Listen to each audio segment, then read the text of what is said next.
बॉम्बे के एक बहुत बड़े बैंक का मैनेजर रोजाना अपने जूते पॉलिश गली के कोने पे बैठे हुए जूते पॉलिश करने वाले से करवाता था और साथ में कुर्सी पे बैठकर अखबार पढ़ता था। एक दिन सुबह जब वो अपने जूते पॉलिश करवा रहा था तो पॉलिश करने वाले आदमी ने उससे पूछा कि साहब आजकल स्टॉक एक्सचेंज का क्या हाल है।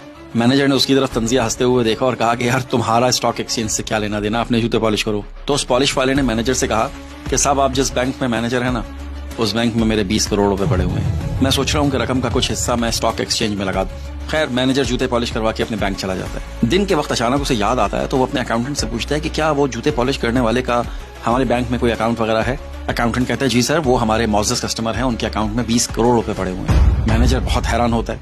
अगले दिन सुबह जब मैनेजर दोबारा उससे जूते पॉलिश करवाने जाता है तो उससे पूछता है कि आपका नाम क्या है। जूते पॉलिश करने वाला कहता है परवेज पॉलिश वाला। मैनेजर उससे कहता है कि मिस्टर पॉलिश वाले, मैं आपको अपने बोर्ड की मीटिंग में अगले हफ्ते मेहमान खसूसी बुलाना चाहता हूँ। मैं चाहता हूँ कि आप उस मीटिंग में हमें अपनी जिंदगी की कहानी सुनाएं। पॉलिश वाला मैनेजर को हैरत से देखता है और फिर कहता है ठीक है। मीटिंग स्टार्ट होती है। मैनेजर बोर्ड मेंबर से पॉलिश वाले का तारुफ करवाता है और फिर उसको मधु करता है कि आप अपनी कहानी शुरू करें। तो पॉलिश वाला अपनी जिंदगी की कहानी बयान करते हुए कहता है कि 30 साल पहले अपनी जवानी में मैंने और मेरे भाई ने केरला से बम्बई हिजरत की। हम बहुत गरीब थे, भूख और थकन से चूर हम काम की तलाश में थे, लेकिन काम नहीं मिला। अचानक से मुझे और मेरे भाई को फुटपाथ पे से एक सिक्का मिला। हमने उस सिक्के से कुछ सेब खरीदे।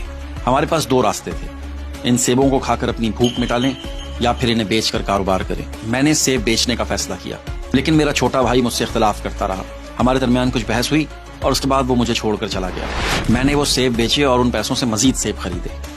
इसी तरह से आहिस्ता आहिस्ता मैं पैसे जमा करता रहा और जब मेरे पास थोड़े एक्स्ट्रा पैसे हुए तो मैंने बूट पॉलिश करने का सामान खरीद लिया और लोगों के जूते पॉलिश करता रहा।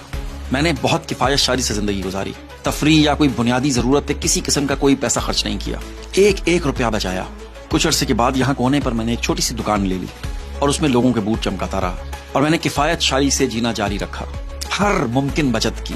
तकरीबन 3 माह पहले मेरा छोटा भाई वो जो मुझसे 30 साल पहले बिछड़ गया था, वो केरला में इंतकाल कर गया और मेरे लिए 20 करोड़ रुपए छोड़ गया। ये मेरे लिए जिंदगी की सबसे हैरानकुन बात थी।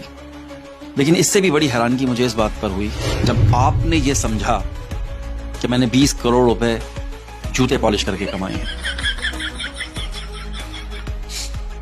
इस कहानी को आपने भी बड़े गौर से सुना और कहते हैं कि गौर से सुनना, देखना, पढ़ना आपके जहन के खुलियों को मुतहर्रिक रखता है। आप देख रहे हैं पी4 पाकिस्तान और मुझे कहते हैं आतिफ मसूद। देखते रहिए। शुक्रिया।